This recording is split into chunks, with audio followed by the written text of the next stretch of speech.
The silver locket trembled in my hands as I stood before the bathroom mirror, adjusting it one final time around my neck. 52 years old, and I still felt like that scared 19-year-old girl who had made the hardest decision of her life. Today, my daughter Sophia would finally wear the wedding dress I had dreamed of seeing her in since she was 5 years old, twirling in my old scarves and declaring she would be the most beautiful bride in the world.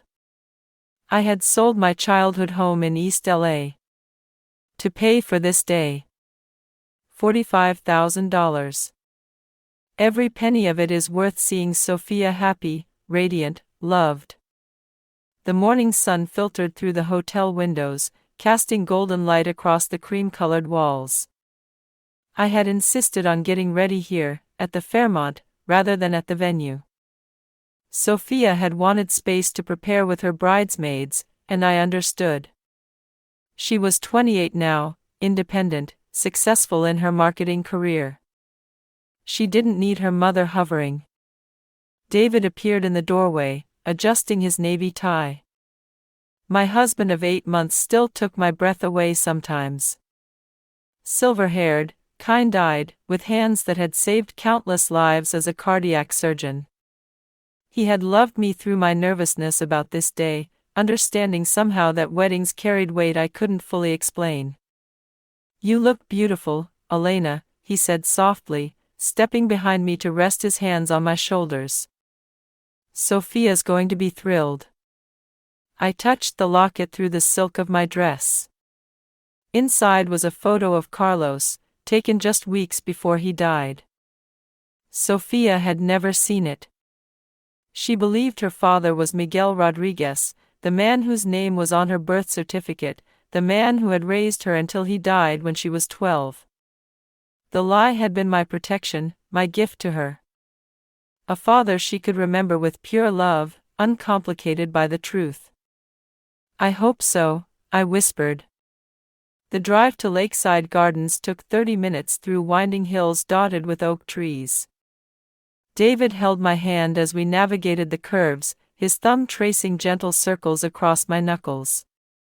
He knew about Carlos. I had told him everything when we decided to marry.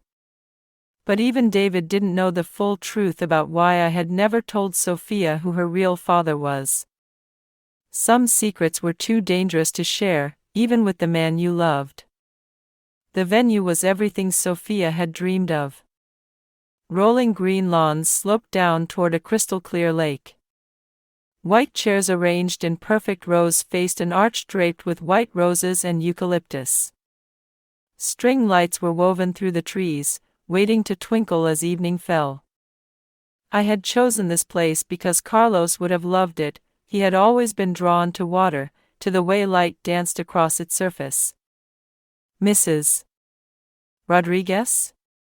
A young woman with a clipboard approached us near the parking area.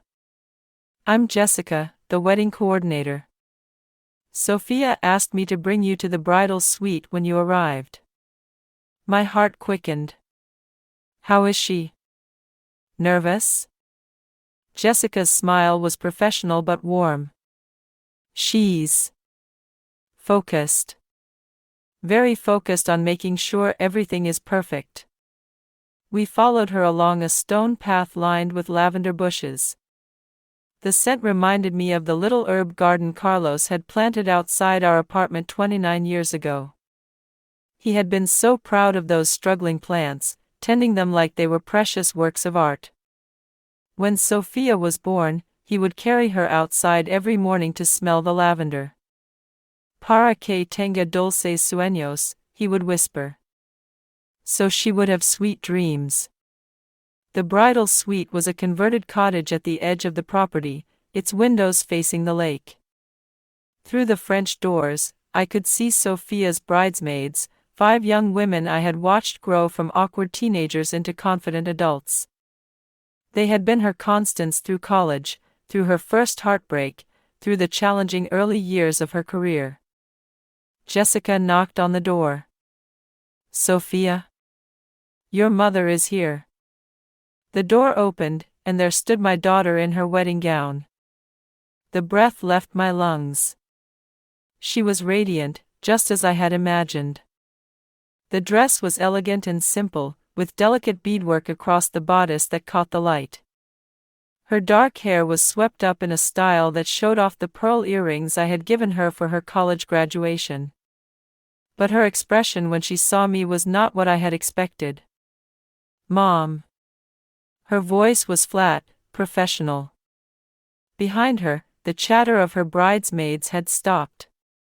"Sophia, Mija, you look." I stepped forward, reaching out to touch her arm. She stepped back, just slightly, but enough that my hand fell short. "We need to talk," she said quietly. "Privately." I felt David's hand on my back, steadying me. Something was wrong. Very wrong. "Of course, sweetheart. Is everything okay?" Sophia glanced at her bridesmaids, then stepped outside, pulling the door closed behind her. We walked a few steps away from the cottage, toward a small garden bench surrounded by rosebushes. The silence stretched between us like a chasm I couldn't identify. "Sophia, what is it? Are you having second thoughts?" "Because that's normal, it's—" "I know," she interrupted. Her dark eyes, Carlos's eyes, met mine with an intensity that made my chest tighten. "I know about him.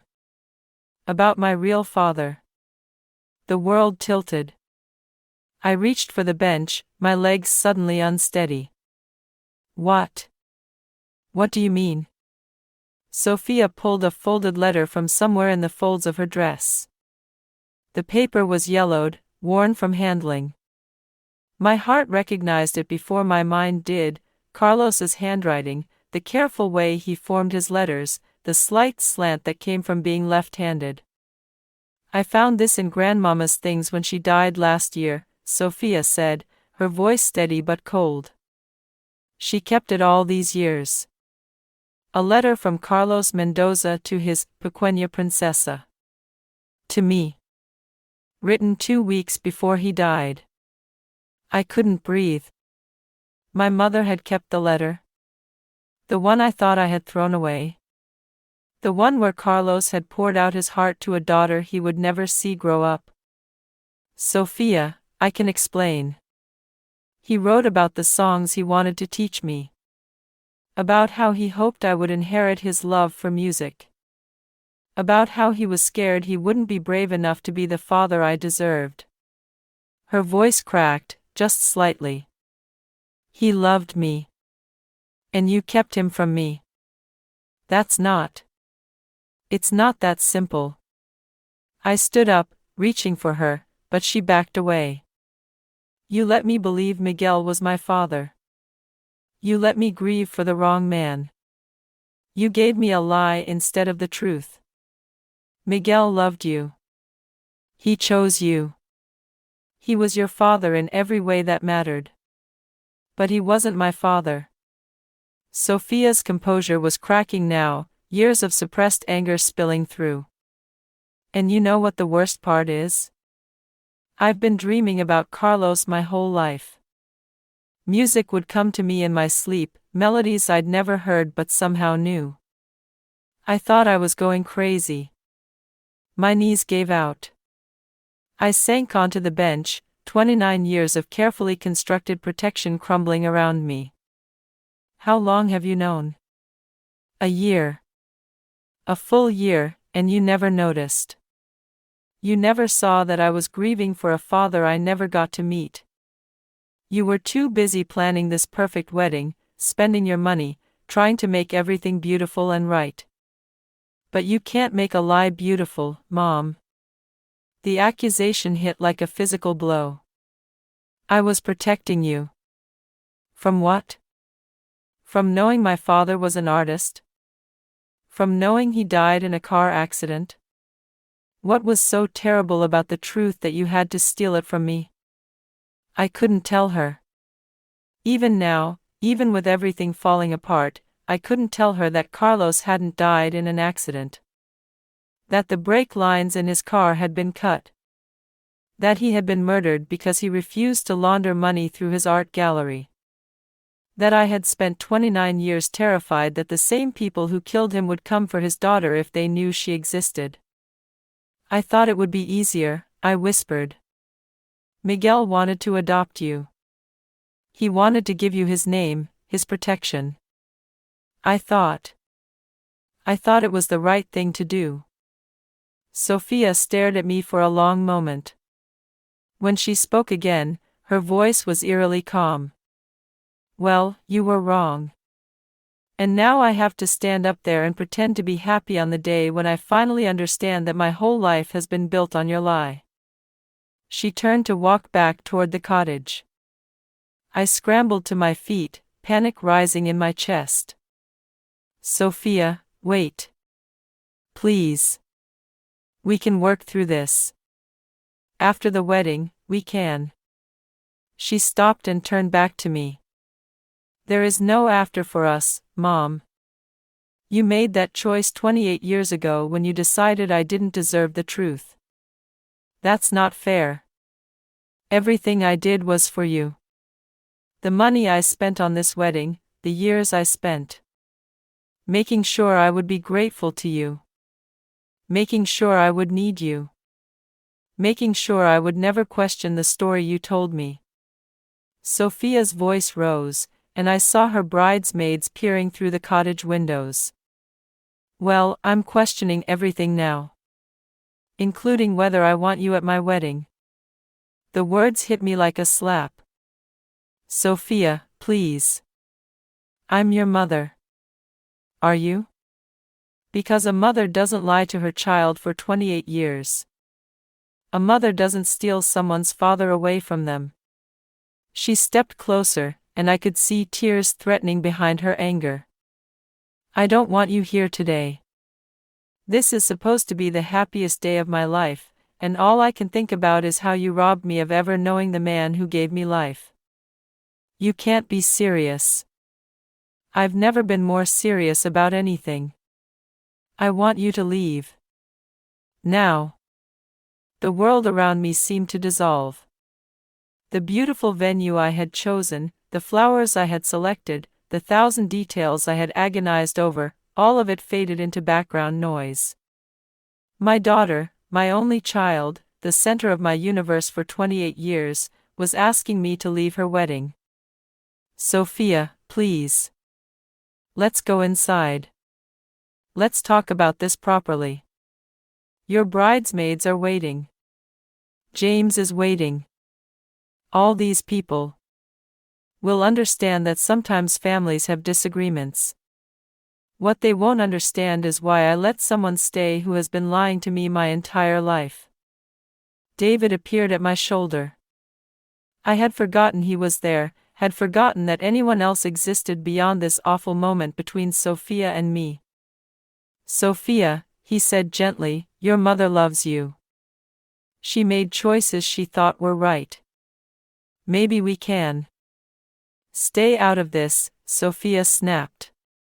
You've known her for what, 2 years? I've lived with her lies my whole life. I saw David flinch at the venom in her voice.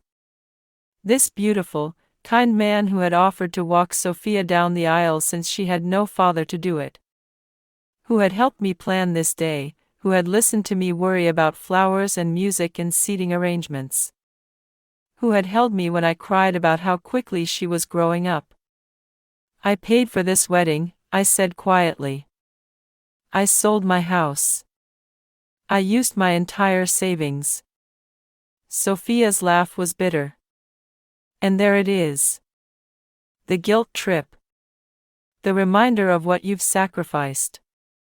Well, here's a reminder for you, Mom, I didn't ask you to sell your house. I didn't ask you to spend your savings. I asked you to tell me the truth about my father, and you couldn't even do that. I felt something breaking inside me. Not just my heart, but something deeper. The foundation of who I thought I was. Elena the mother. Elena the protector. Elena who had given up everything to keep her daughter safe. Fine, I said, standing up straighter. If that's what you want, then that's what you'll get. Sophia's certainty wavered for just a moment. What? You want me to leave?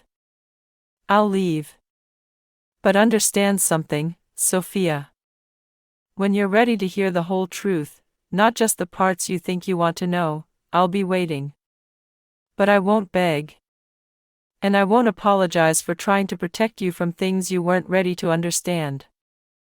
I turned and started walking toward the parking area. David caught up with me, his longer strides making it easy. Elena, wait. Maybe if we give her some time to cool down. No. I kept walking. She made her choice. She wants the truth. Then she can have all of it. Including what it feels like when the people you love abandon you. We reached our car, and I got in without looking back. David started the engine, but we sat there for a moment in silence. What now? He asked gently. I thought about the question. What now? I had no wedding to attend. No daughter who wanted to see me. No grand gesture of maternal love to complete. For the first time in 28 years, I had absolutely nothing I needed to do for Sophia. Now, I said, touching the locket at my throat, we go home. And I figure out who I am when I'm not trying to protect someone who doesn't want my protection. As David pulled out of the parking lot, I caught a glimpse of the cottage in the side mirror. Sophia stood on the steps, still in her wedding gown, watching us drive away. Even from a distance, I could see her shoulders shaking. But I didn't ask David to stop. Some lessons, I had learned, could only be taught by letting people experience the consequences of their choices. Even when those people were your own children. Even when walking away felt like tearing out your own heart. The drive home was silent except for the soft jazz playing on the radio. David had chosen it, I realized, something soothing and instrumental that wouldn't demand attention or add to the emotional weight of the afternoon. This man who had entered my life just when I thought I was too old for new beginnings, who had shown me that love didn't have to be complicated or painful or require constant sacrifice. We stopped at a red light, and I noticed my hands were shaking. Not from fear or sadness, but from something else. Something that felt almost like relief. Are you okay? David asked, noticing my trembling fingers. I considered the question seriously. Was I okay? My daughter had just banished me from her wedding. I had spent my life savings on an event I wouldn't even witness. My carefully guarded secret was partially exposed, and the rest threatened to spill out at any moment. But for the first time in nearly 3 decades, I wasn't responsible for managing Sophia's emotions. I wasn't walking on eggshells, trying to anticipate her needs, trying to be the perfect mother who never made mistakes. I wasn't carrying the weight of protecting her from a truth she apparently already knew. I think I might be, I said, surprising myself. David squeezed my hand. What do you want to do when we get home?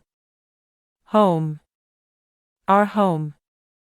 The small house David had bought after his first wife died, the one we had slowly filled with evidence of our blended life. My books in Spanish next to his medical journals. My mother's quilts draped over his leather furniture. The kitchen where we cooked together on Sunday mornings, where he patiently tried to learn my family recipes while I butchered his attempts at pronunciation. I want to sit on the porch, I said. I want to drink wine and watch the sunset. I want to not think about whether Sophia is eating enough or if her dress is comfortable or if the flowers are holding up in the heat. That sounds perfect. We drove through our neighborhood, tree-lined streets with modest houses, gardens tended by people who had lived there for decades. It was so different from the house I had shared with Sophia, the one where every corner held memories of her childhood, where every decision was made with her needs in mind. As we pulled into our driveway, I noticed David's son Marcus's car parked at the curb. I had forgotten he was coming by today. At 26, Marcus was everything I had hoped Sophia would find in a partner: intelligent, kind, genuinely interested in other people's lives. He worked as an investigative journalist for the local paper, and his questions were always thoughtful, always seeking to understand rather than simply to know. "Looks like we have company," David said. I'd forgotten he was coming. "Is it terrible that I don't want to explain what happened?" "You don't have to explain anything to anyone. Not today." But as we walked up the front steps, I could see Marcus through the kitchen window, and something in his posture made me pause. He was leaning over his laptop, his expression intense in a way I recognized from my years of teaching. It was the look of someone who had discovered something important, something that changed everything. David opened the front door, and Marcus looked up from his computer. His face was serious, concerned in a way that went beyond simple wedding day jitters. "Dad, Elena, I'm glad you're back. We need to talk." "What is it?" David asked, immediately shifting into his doctor mode, calm, focused, ready for crisis. Marcus gestured to his laptop screen. "I've been working on a story about cold cases, unsolved murders from the 80s and 90s. I came across something." He looked at me directly. "Elena, I need to ask you about Carlos Mendoza." The floor seemed to drop away beneath my feet.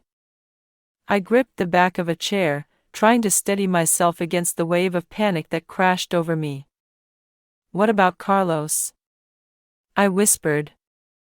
"His death wasn't an accident, was it?" David moved immediately to my side, his arm around my waist, holding me up as the world tilted and spun. Marcus was still talking, but his words seemed to come from very far away. The brake lines were cut. The police report was buried, but I found a copy in the files of a detective who kept investigating even after the case was officially closed. There was a money laundering operation running through several art galleries in the city. Carlos owned one of them. I closed my eyes, and suddenly I was 23 again, pregnant and terrified, being told by a police detective that my boyfriend was dead and I needed to disappear if I wanted to keep our baby safe. "Elena?" David's voice was gentle but urgent. "Elena, you need to breathe." I opened my eyes and found both men looking at me with concern and something else. Marcus with the hungry curiosity of a journalist who had stumbled onto a story. David with the protective instinct of a man who loved me and was only now beginning to understand what I had been protecting him from. "How did you find out?" I asked Marcus, my voice barely audible. "I've been investigating unsolved murders that might be connected to organized crime. Carlos's case kept coming up. But what really caught my attention was this." He turned his laptop screen toward me. It was a photograph, grainy and black and white, taken from across a street. Carlos stood in the doorway of his gallery, talking to a man in an expensive suit. The timestamp showed it was taken just 3 days before Carlos died. "Do you know who that is?" Marcus asked. I stared at the photograph, and the face of my nightmares stared back. Older now, gray-haired, but unmistakable. "Robert Morrison," I whispered. "You know him?" I sank into the chair, no longer able to pretend that this day could be salvaged, that any of the secrets I had spent decades protecting could stay buried. "He's James's father." The silence that followed was deafening. Marcus stared at me, his journalistic instincts clearly screaming that he had stumbled onto something much bigger than a cold case. David's arm tightened around me as the full implication of what I had just said settled over all of us. Sophia was marrying into the family of the man who had killed her father. And I was the only one who knew. "Elena," David said carefully, "how long have you known this?" I thought about lying. I had gotten so good at it over the years, so skilled at presenting carefully edited versions of the truth. But sitting there, with the photograph of Carlos and his killer on the screen in front of me, I realized I was tired. Tired of carrying secrets. Tired of protecting everyone else from difficult truths. Tired of being the guardian of information that was destroying me one small piece at a time. Since the day Sophia brought James home, I said quietly. I recognized the name immediately. Morrison. I knew Robert Morrison had a son, but I hoped it was coincidence. Different Morrisons, different family. But then I met James's parents at the engagement party. I remembered that night. The elegant restaurant, the careful conversation over expensive wine. Robert Morrison had been charming, gracious, everything a future in-law should be. And I had sat across from him, smiling and making polite conversation while my heart hammered against my ribs and every instinct screamed at me to grab Sophia and run. But I couldn't run. Not without explaining why. Not without telling her the truth about Carlos, about the people who had killed him, about the danger that might still exist. Jesus, Elena. Marcus was typing furiously on his laptop. Do you have any idea what this means?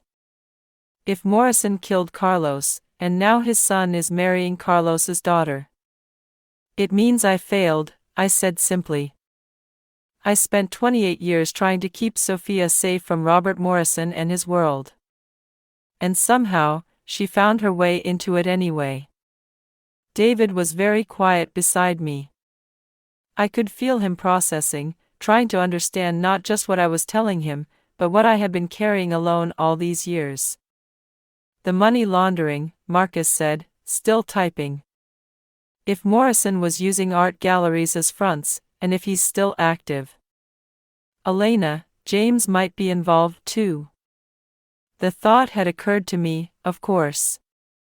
Over the past year, as I had watched James court my daughter with expensive gifts and elaborate gestures, I had wondered where a young marketing executive got the money for such extravagance. But I had pushed the suspicions away, telling myself I was being paranoid, letting old fears color my perception of Sophia's happiness. I don't know, I admitted.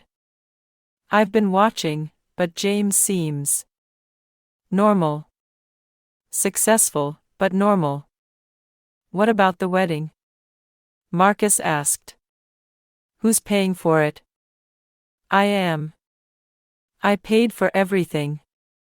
Marcus and David exchanged a look.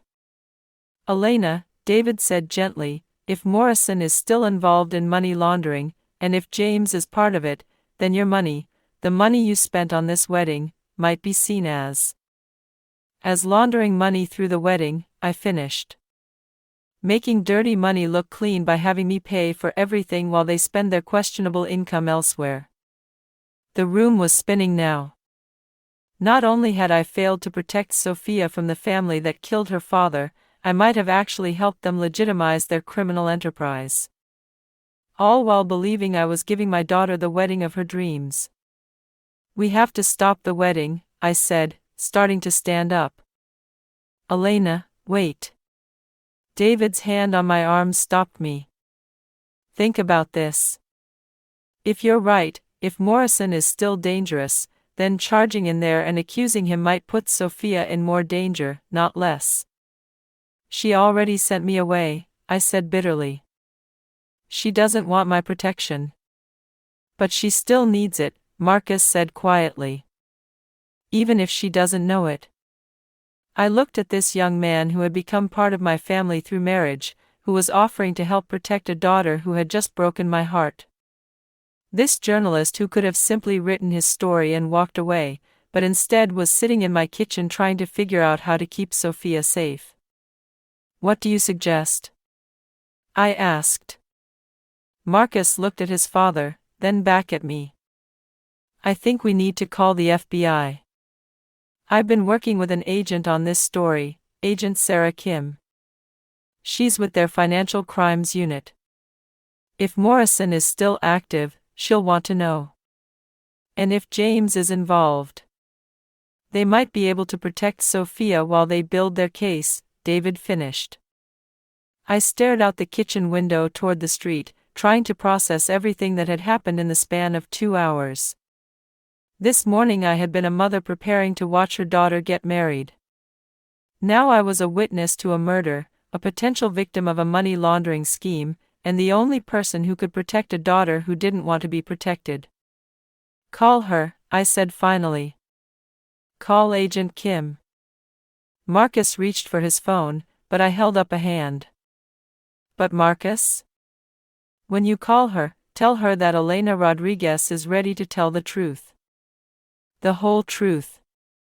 About Carlos Mendoza, about Robert Morrison, and about everything that happened 29 years ago."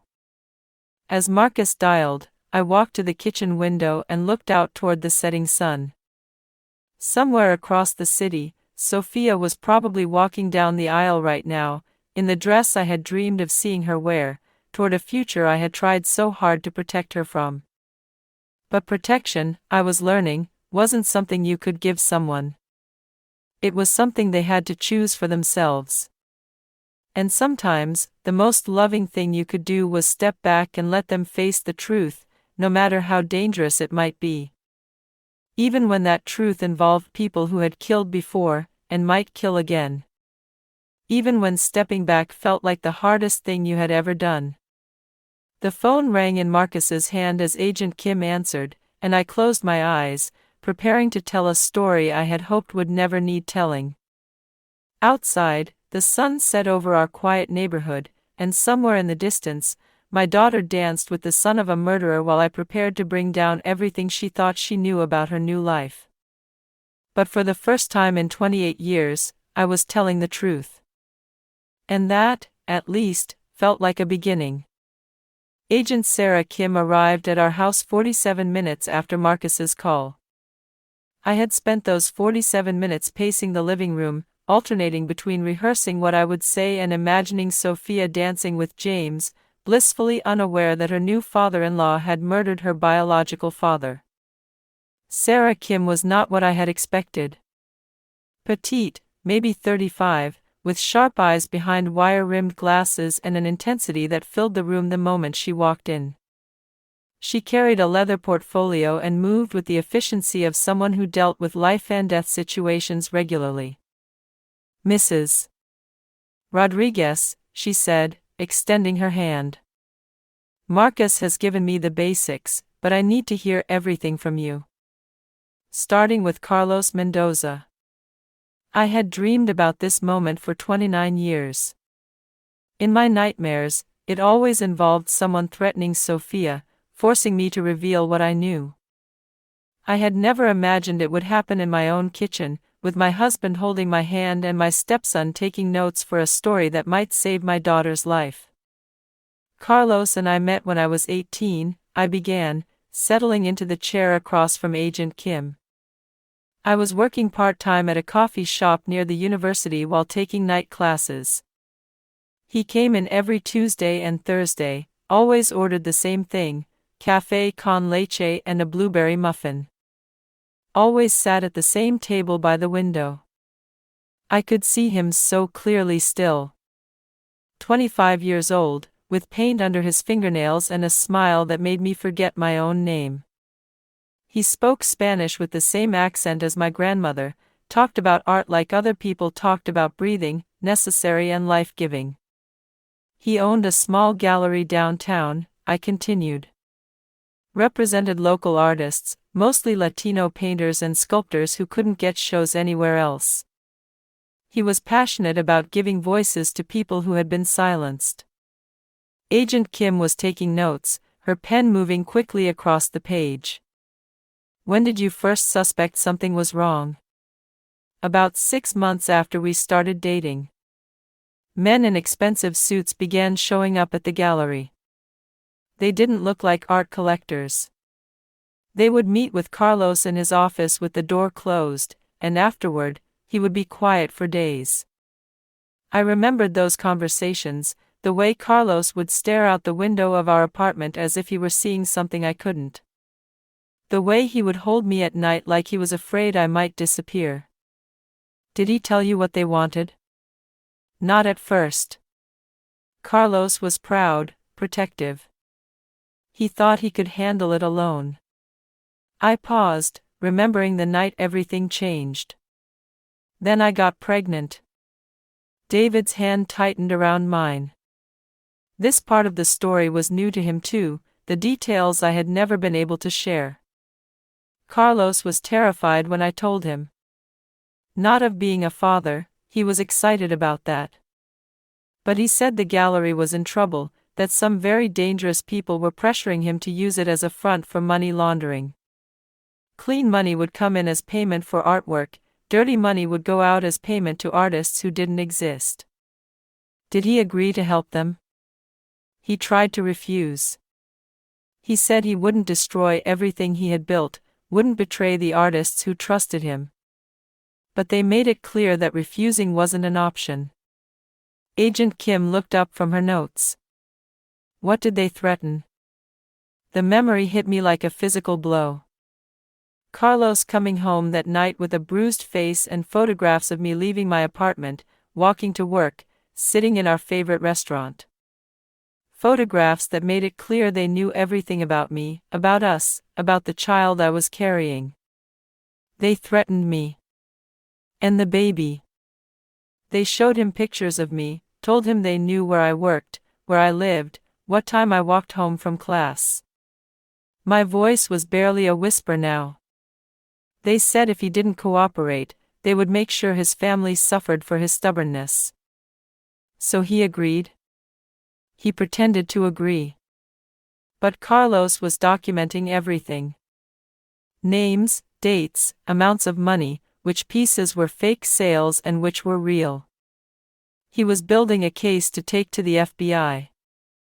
I looked at Marcus, this young man who reminded me so much of Carlos at that age, idealistic, brave, determined to expose the truth no matter the cost. The night he died, he told me he had enough evidence. He was going to turn it over the next morning. He had contacted an FBI agent, arranged to meet at a coffee shop downtown. Agent Kim's pen had stopped moving. But he never made it to that meeting. No. His car went off the road on the way home that night. The police said it was an accident. Raining, dark, dangerous curve. But Carlos knew that road like the back of his hand. He had driven it 1,000 times. And you suspected it wasn't an accident? I nodded. But I was 23, pregnant, and terrified.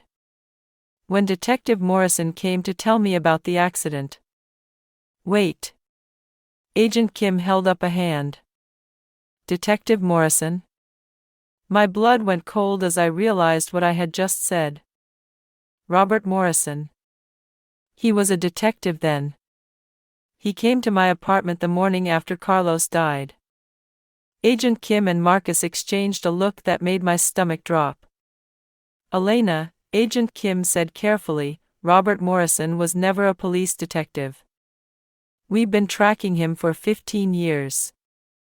He's always been a criminal, always worked in money laundering and racketeering. If he came to your apartment claiming to be a detective. The room spun around me. All these years, I had believed that Robert Morrison was a corrupt cop who had covered up Carlos's murder. But if he had never been a detective at all. He was one of them, I whispered. The men who pressured Carlos. He came to my apartment to make sure I wouldn't ask questions about the accident. What exactly did he tell you? I closed my eyes, forcing myself to remember that morning. I had been in shock, barely able to process that Carlos was gone. This man in a cheap suit, with cold eyes and a badge I never thought to question, standing in my doorway telling me my world had ended.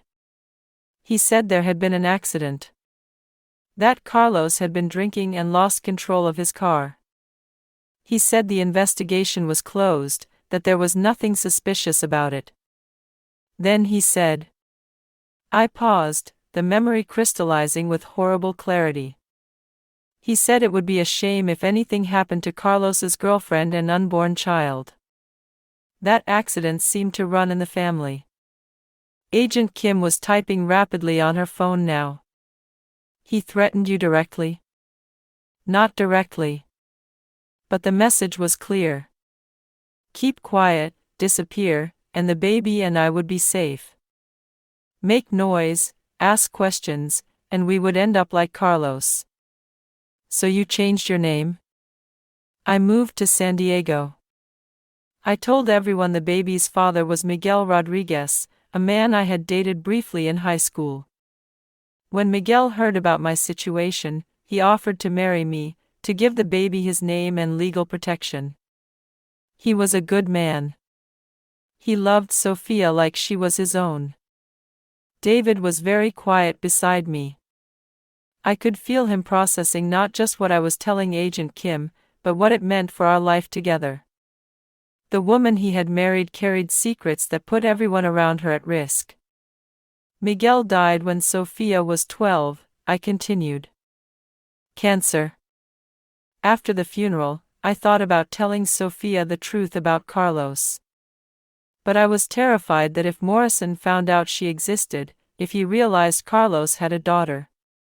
You thought he might eliminate the threat, Agent Kim finished. Yes.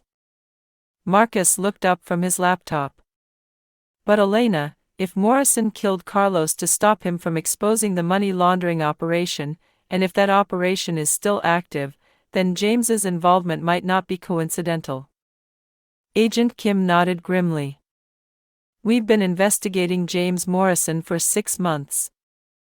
His marketing firm has been taking on clients who pay in cash, large amounts, for services that don't seem to exist. Classic laundering setup. The pieces were falling into place now, creating a picture that made me sick to my stomach. Sofia hadn't just fallen in love with the wrong man. She had been targeted, chosen specifically because she was Elena Rodriguez's daughter. Because someone had figured out who she really was. They know, I said quietly. They know Sofia is Carlos's daughter. We believe so, yes. How long have they known? Agent Kim hesitated. Based on our investigation, we think James has known from the beginning. The way he met Sofia, the places he took her, the people he introduced her to, it was all too convenient, too calculated. I remembered Sofia's excitement when she first told me about James. She had met him at an art gallery opening, of all places. He had been charming, knowledgeable about art, particularly interested in Latino artists. He had swept her off her feet with his sophistication, his connections, his apparent wealth. He's been playing her this whole time, I said. We think so. And we think the wedding was part of the plan. Bring you into the family, get access to your finances, your information, your trust. But I paid for the wedding. I gave them $45,000. Clean money, Marcus said grimly. Your clean money, spent on a legitimate expense, while they keep their dirty money liquid for other purposes. I stood up abruptly, pacing to the window. Somewhere out there, Sofia was celebrating her marriage to a man who had manipulated her from the first moment they met. A man whose father had killed her biological father. A man who saw her not as a person to love, but as a tool to use. We have to get her out of there, I said. Elena, we can't just grab her from her own wedding, David said gently. She wouldn't understand. She wouldn't believe us. She threw you out, remember? Marcus added. She's not going to trust anything you tell her right now.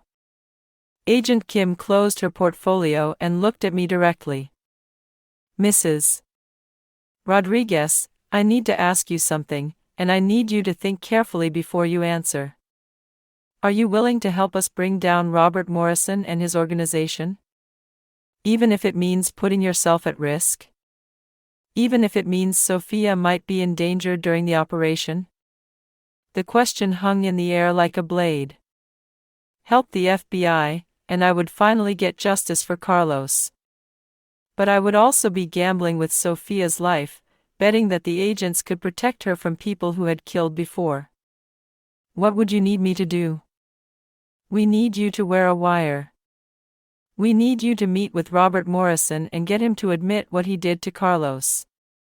With your testimony and a recorded confession, we can arrest him and shut down the entire operation. And Sophia? We'll have agents watching her at all times. But Elena, you need to understand, if Morrison realizes what you're doing, if he suspects you're working with us, he'll kill me, I finished. Just like he killed Carlos. Yes. I looked around the room at the three people who had become my family in different ways. David, who had shown me that love could be simple and safe. Marcus, who had stumbled onto this story while trying to make the world a more just place. Agent Kim, who was offering me the chance to finally tell the truth and see justice done. And somewhere across the city, Sophia was dancing with a man who saw her as nothing more than a pawn in a game that had started before she was born. When would this happen? I asked. Tonight. Morrison will be at the wedding reception. He'll be relaxed, celebrating, not expecting any trouble. It's the perfect opportunity. I walked back to the table and sat down, my decision crystallizing with each word I spoke. I'll do it. But I have conditions. Agent Kim nodded. Name them. First, you get Sophia away from James as soon as possible after you arrest Morrison. I don't care how you do it, but she doesn't stay in that house with him. Agreed. Second, you tell her everything. Not just about James, but about Carlos. About why I kept the secret. About what I was trying to protect her from. I won't have her thinking I was just a selfish mother who lied for no reason. Agreed. Third, if something goes wrong, if Morrison realizes what I'm doing and things go bad, you make sure David and Marcus are protected. They didn't choose this. They shouldn't pay for my decisions. David started to protest, but I held up my hand. Those are my conditions. Agent Kim extended her hand across the table. You have a deal. As we shook hands, I felt something shift inside me. For 29 years, I had been running from the truth, hiding from it, letting it shape my life from the shadows. Tonight, I would finally face it head-on. Tonight, I would get justice for Carlos. And maybe, if I was very lucky, I would get my daughter back. The next 3 hours passed in a blur of preparation. Agent Kim's team arrived to wire me with recording equipment and brief me on what they needed Morrison to admit. Marcus called his editor to explain why he wouldn't be filing his story until after the arrests were made. David simply held me, not saying much, but making it clear that he would be there when I came home. If I came home. At 9 o'clock, I stood in front of my bedroom mirror, adjusting the tiny microphone hidden beneath my dress. I looked like a woman going to her daughter's wedding reception. I felt like a soldier preparing for battle. You don't have to do this, David said from the doorway.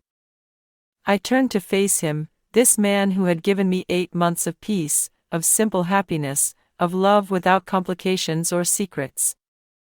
Yes, I do. For Carlos. For Sophia.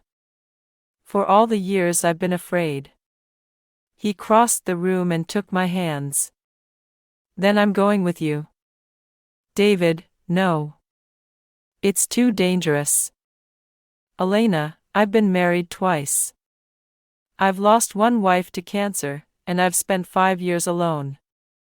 I'm not losing another wife to a man like Morrison. If you're going, I'm going.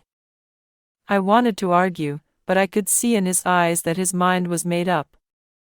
And truthfully, I was grateful.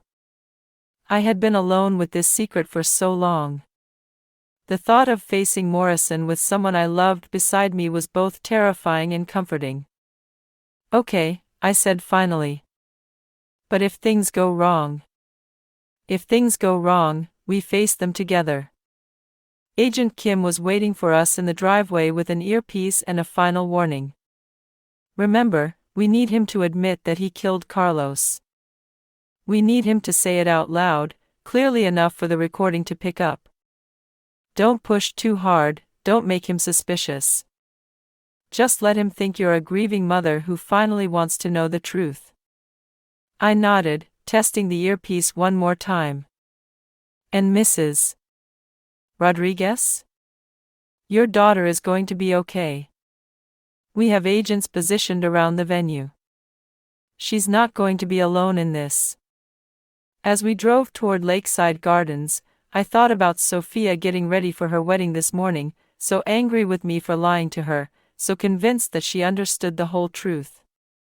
By the time this night was over, she would understand that the truth was bigger and more dangerous than either of us had imagined.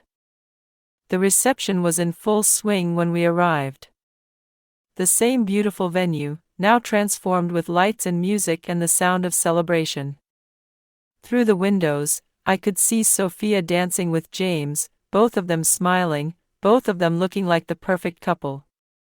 It broke my heart to know that none of it was real. Robert Morrison was standing near the bar, talking to a group of men in expensive suits. He looked older than he had 29 years ago, but I would have recognized him anywhere. The same cold eyes, the same predatory smile, the same aura of controlled violence. The man who had killed the love of my life. The man who was now celebrating his son's marriage to the daughter of the man he had murdered.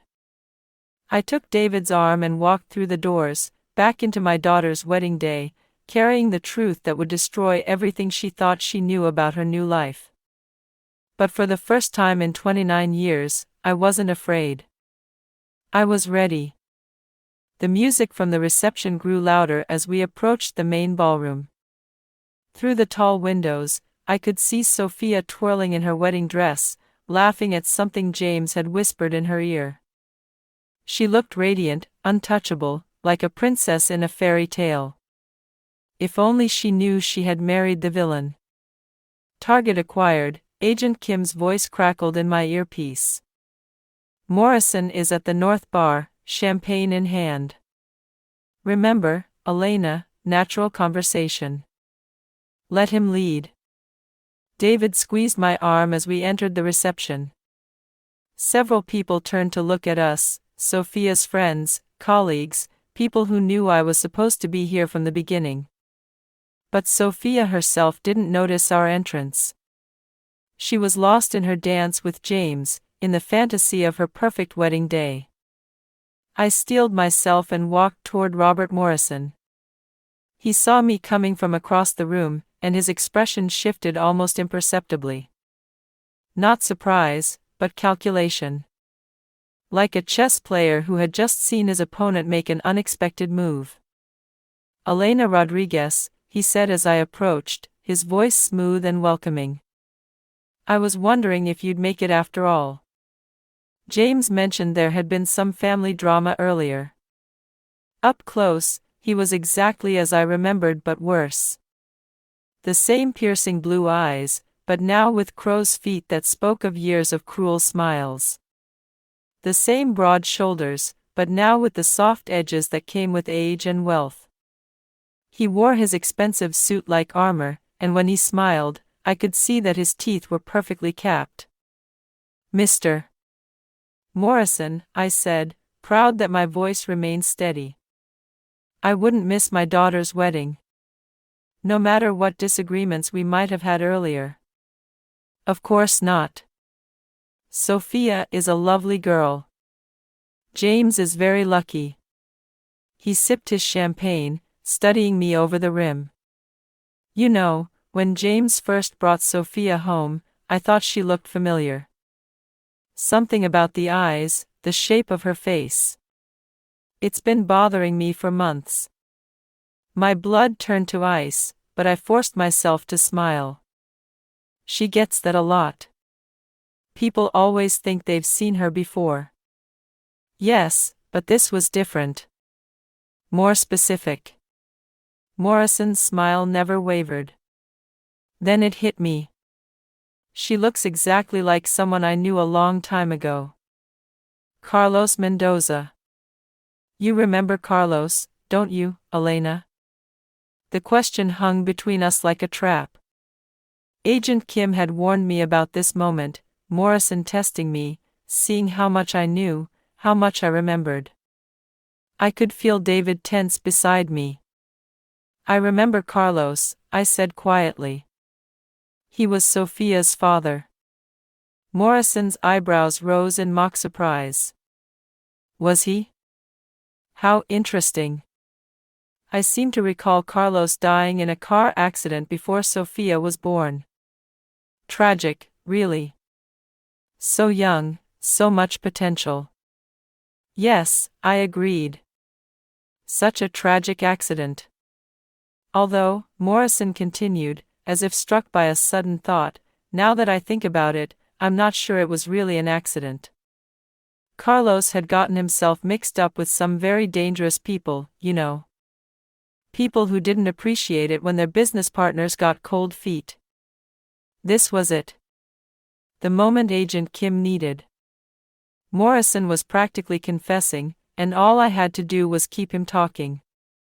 What do you mean?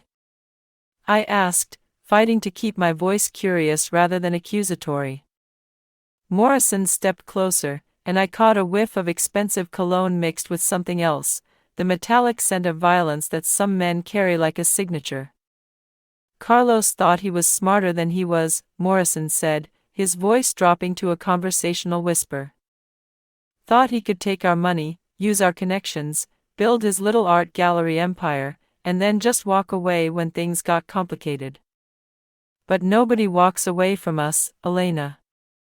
Nobody. Us? Morrison's smile widened. Did you really think Carlos was dealing with some random criminals? Some street-level thugs who happened to like art? No, Elena.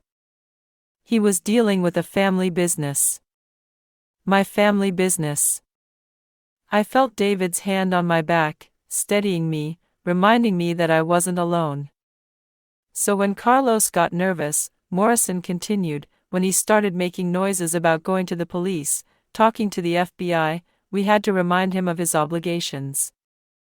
Not just to us, but to the lovely pregnant girlfriend who might find herself in a very precarious position if Carlos made the wrong choice. The recording device felt like it was burning against my chest. Every word Morrison spoke was being captured, preserved, turned into evidence that would finally bring him to justice. But Carlos made the wrong choice anyway, didn't he? I said, surprised by how steady my voice sounded. Carlos made the only choice he could, Morrison replied.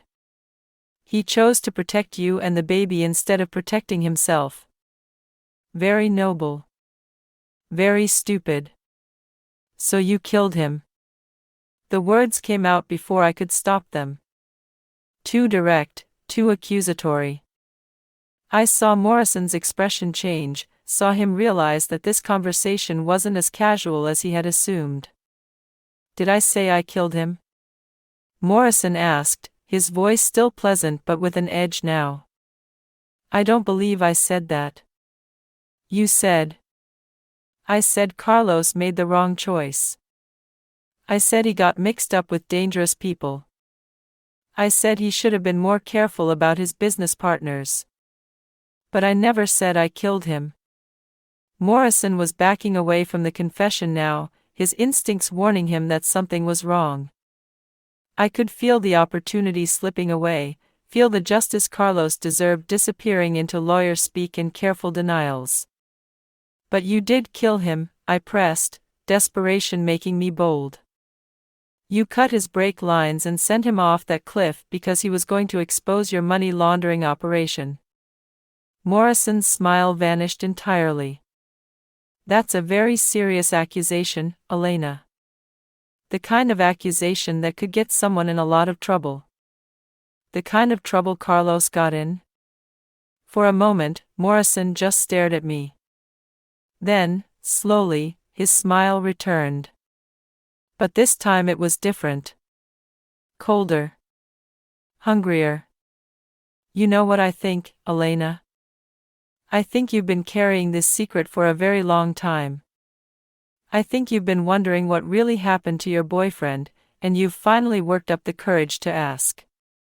But I also think you're asking in a very public place, surrounded by witnesses, because you think that makes you safe. He stepped closer again, close enough that I could feel his breath on my face. But here's the thing about safety, Elena. It's an illusion. Especially when you're dealing with people who have as much to lose as I do. David moved between us then, his hand on Morrison's chest. I think you need to step back, Mr. Morrison. Morrison looked at David with mild amusement. And you are? Elena's husband. And someone who doesn't appreciate you threatening my wife. Threatening? Morrison laughed. Dr. Chen, isn't it? I'm not threatening anyone. I'm just having a conversation with an old friend about some very old history. He knew David's name. He knew David was a doctor. He had done his research on all of us, just like he had 29 years ago with Carlos. Elena, Agent Kim's voice crackled in my earpiece, we need more. He's being too careful. Can you get him to admit to the murder more directly? I looked around the reception, at all these people celebrating love and new beginnings, and realized that I was running out of time. Morrison was getting suspicious, David was getting protective, and Sophia was still dancing with a man who had used her as a weapon against her own mother. You're right, I said to Morrison, stepping away from David's protection. I have been wondering about Carlos all these years. And you're also right that I chose a public place to ask because I thought it would be safer. Morrison nodded approvingly. Smart woman. But you know what I realized tonight? I'm tired of being smart. I'm tired of being safe. I'm tired of being afraid of you. Morrison's smile faltered slightly. So let me ask you directly, Robert Morrison. Did you kill Carlos Mendoza? The question rang out clearly, loudly enough that several nearby guests turned to look at us. Morrison glanced around, clearly annoyed by the attention, but unable to back down without looking weak. Elena, you're making a scene. Did you cut his brake lines and send him off that cliff because he was going to the FBI? Elena, stop. Did you murder my daughter's father and then spend 29 years hunting us, waiting for the right moment to destroy what was left of his family? Morrison's mask slipped completely then. The genial father-in-law disappeared, replaced by the cold-blooded killer I remembered from my nightmares. Yes, he said quietly, his voice carrying just far enough for the microphone to catch. Yes, I killed Carlos Mendoza. Yes, I cut his brake lines. Yes, I sent him off that cliff. And yes, I've been waiting 29 years to finish what I started. The admission hung in the air like a bomb waiting to explode. And now, Morrison continued, reaching into his jacket, I'm going to FBI. Nobody move. Agent Kim's voice cut through the reception like a blade. Suddenly the ballroom was full of federal agents, weapons drawn, moving with practiced precision through the crowd of wedding guests. Morrison spun around, his hands still inside his jacket, and for a moment I thought he might try to fight his way out. But then he saw the agents surrounding him, saw the guests screaming and diving for cover, saw his son James being tackled to the ground near the dance floor. Most importantly, he saw Sophia standing in the middle of it all, her wedding dress spread around her like spilled cream, her face a mask of confusion and terror as she watched her new husband being arrested by the FBI. Sophia. I started toward her, but Morrison grabbed my arm. You clever bitch, he whispered. You've been planning this all along. Let go of me. 29 years, Morrison said, his grip tightening. 29 years I've been patient, and you ruined it in one night. Agent Kim was moving toward us now, her weapon trained on Morrison, but she was too far away and there were too many panicked guests between us. Robert Morrison, she called out, release Mrs. Rodriguez and surrender yourself. Instead, Morrison pulled me closer, using me as a human shield as he backed toward the terrace doors. You want to know why I really killed Carlos? He whispered in my ear. It wasn't just business. It was personal. He had something I wanted. Something beautiful and pure and completely wasted on a pathetic artist with delusions of grandeur. What are you talking about? You, Elena. I wanted you. I watched you at that coffee shop, watched the way you looked at him, the way you smiled when he walked in. I wanted that for myself. The confession hit me like a physical blow. All these years, I had assumed Carlos's murder was about money, about business, about organized crime. But it had been about jealousy. About a man who killed because he couldn't have what someone else had. So I took him away from you, Morrison continued. And I spent 29 years waiting for the right moment to take you too. Marrying into your family, becoming Sophia's father-in-law, it was perfect. I would have everything Carlos had, his daughter's love, your trust, access to your life. And you would never know who I really was. We had reached the terrace doors. Through the glass, I could see more FBI agents positioning themselves outside. Morrison was trapped, but he still had me. Let her go, Morrison, Agent Kim called out. It's over. Morrison laughed. It's not over. It's never over. You think arresting me changes anything? You think this ends the family business? My organization has been operating for 30 years. It will survive me, just like it survived Carlos trying to bring it down. He pulled me onto the terrace, the cool night air hitting my face like a slap. But at least, Morrison said, dragging me toward the railing that overlooked the lake, at least I'll get to finish what I started with Carlos. He died before he could watch me destroy everything he loved. But you're going to watch me destroy Sophia before I kill you. Sophia has nothing to do with this. Sophia has everything to do with this. She's Carlos's daughter. She carries his blood, his legacy. When she dies, it will be like killing him all over again. And this time, he'll know it's happening. Morrison was insane. Not just criminal, but genuinely, completely insane. And he was about to throw me off the terrace into the lake 30 feet below. But then I heard a sound that made my heart stop. Let go of my mother. I looked back toward the ballroom, and there was Sophia, standing in the doorway. Her wedding dress was torn, her hair had fallen out of its elegant updo, and her eyes were red from crying. But her voice was steady, and in her hands was something I had never seen before. A gun. Sophia, no. I shouted. Get back inside. I said let go of my mother. Morrison laughed.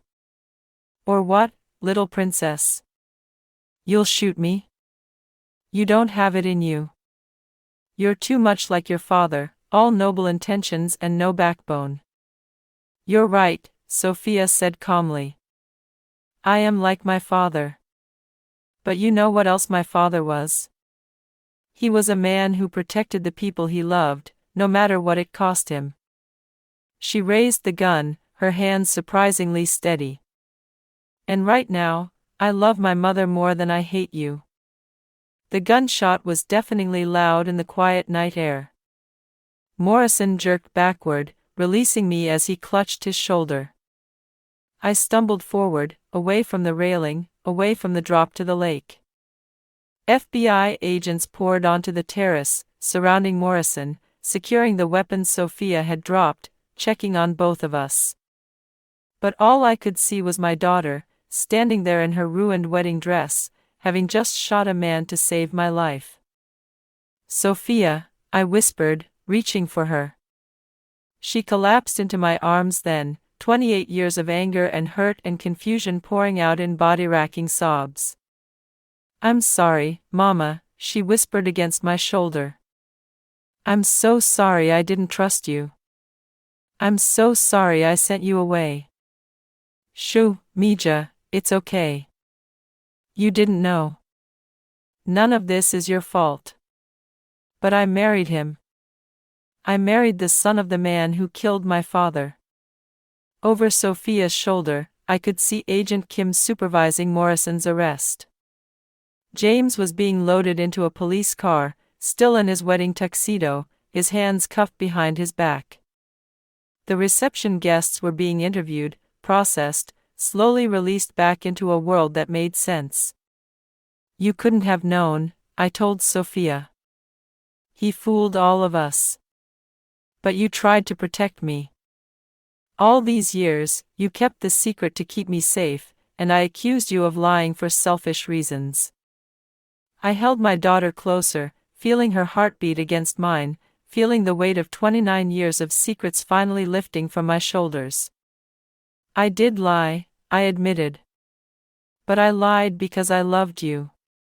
Because I wanted you to have a childhood free from fear, a life where you didn't have to look over your shoulder, didn't have to wonder if dangerous people were watching you." "Was it worth it?" Sophia asked. "All those years of carrying the secret alone?"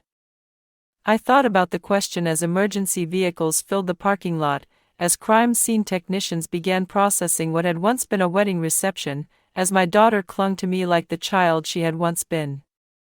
"Yes," I said finally. "It was worth it. Because it gave you 28 years of freedom. 28 years of believing in love and goodness and happy endings. Even if tonight took that away, you had those years. Carlos would have wanted that for you." Sophia pulled back to look at me, her eyes bright with unshed tears. "Tell me about him. Tell me about my father. The real story this time." I smiled through my own tears. "He played guitar and sang to you every night while you were still in my belly. He painted a mural of butterflies on the wall of your nursery. He used to say you were going to be an artist like him, or maybe a teacher like me, or maybe something completely different and wonderful that the world had never seen before." "Did he love me?" "Oh, Mija, he loved you more than life itself.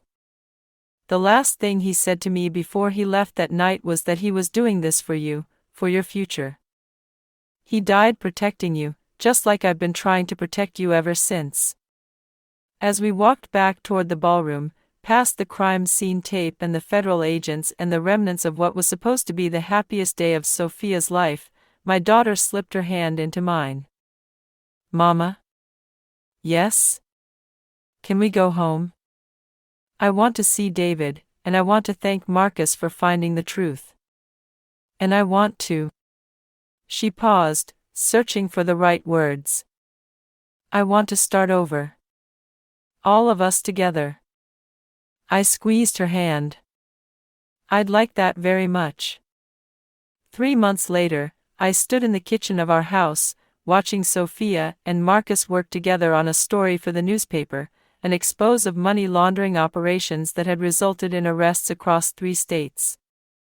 David was in the backyard, teaching Sophia how to plant the herb garden she had requested, wanting to grow the same lavender that Carlos had once tended. The silver locket around my neck felt lighter now. Inside was still the photograph of Carlos, but now it was joined by a new picture, one of Sophia and me, taken on the day Robert Morrison was sentenced to life in prison without parole. Sophia had testified at the trial, speaking not just about the night of the wedding, but about the father she had never known, about the mother who had sacrificed everything to keep her safe, about the importance of truth even when truth was dangerous. James had pled guilty to money laundering and conspiracy charges in exchange for his testimony against Morrison's organization. He would spend the next 15 years in federal prison. Sophia had visited him once, not for forgiveness or reconciliation, but for closure. To say goodbye to the man she had thought she loved and hello to the woman she was becoming without him. The wedding dress had been donated to a charity that helped domestic violence survivors. Sophia said she wanted it to help another woman start over, to find safety and hope in something beautiful that had come from something broken. "Elena," David called from the garden, "come see what Sophia's planted." I walked outside, where my daughter was kneeling in the dirt, her hands covered in soil, her face bright with concentration. She had planted not just lavender, but also marigolds, Carlos's favorite flower, the ones he used to paint in watercolors and give away to children on the street. "He would have loved this," I said, kneeling beside her. "I think he does love it," Sophia replied, not looking up from her work. "I think he's been watching all along, waiting for us to find our way back to each other." That evening, as we sat on the porch watching the sunset, Sophia asked me a question that had been coming for months. "Do you think you'll ever forgive yourself? For all the years we lost being angry with each other?" I considered the question, watching the light fade over the neighborhood where David and I had built our quiet, honest life together. "I think forgiveness isn't something that happens all at once," I said finally. "It's something you choose to work toward, day by day, decision by decision. Some days I forgive myself for lying to you. Some days I don't. But every day, I choose to try." Sophia reached over and took my hand. "Then we'll try together." As the stars began to appear in the darkening sky, I felt something I hadn't experienced in nearly 30 years. Peace. Not the fragile peace that comes from avoiding difficult truths, but the lasting kind that grows from facing them head-on and discovering that you're still standing. Marcus emerged from the house with a bottle of wine and 4 glasses. "I just got word from Agent Kim," he said, settling into a chair beside his father. "They've arrested Morrison's associates in Chicago and Miami. The entire network is shut down."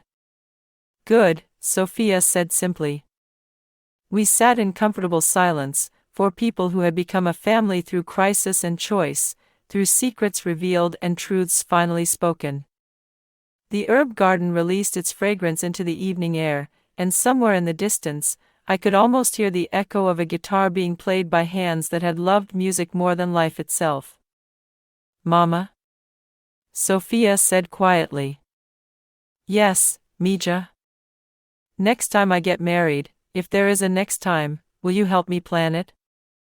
I smiled, squeezing her hand. "Only if you promise to invite me to the actual ceremony." Sophia laughed, the sound carrying across the garden like music. "I promise. But maybe we'll skip the expensive venue. Maybe we'll just do it right here, in Carlos's garden, with the people who actually love us." "That sounds perfect," I said. And for the first time in 29 years, I meant it completely. The truth, I had learned, was not something to be feared or hidden or carefully managed. The truth was like the lavender growing in our garden. Sometimes it took time to bloom, sometimes it needed careful tending, but once it took root, it made everything around it more beautiful. Even when it grew from soil that had been watered with tears, strengthened by sacrifice, and blessed by love that refused to die, no matter how many years passed or how many lies tried to bury it. Carlos's legacy lived on, not just in the daughter who carried his eyes and his artistic soul, but in the family we had built from the ashes of his loss. A family bound not by secrets, but by the courage to tell the truth, no matter how dangerous it might be. A family that had learned, at last, that love is not about protection from the truth, but about the strength to face it together. As the evening deepened and the stars grew brighter, I touched the silver locket at my throat one last time. Inside, Carlos's photograph smiled back at me, and for the first time in 29 years, I felt like I could smile back. The truth had set us all free. Finally.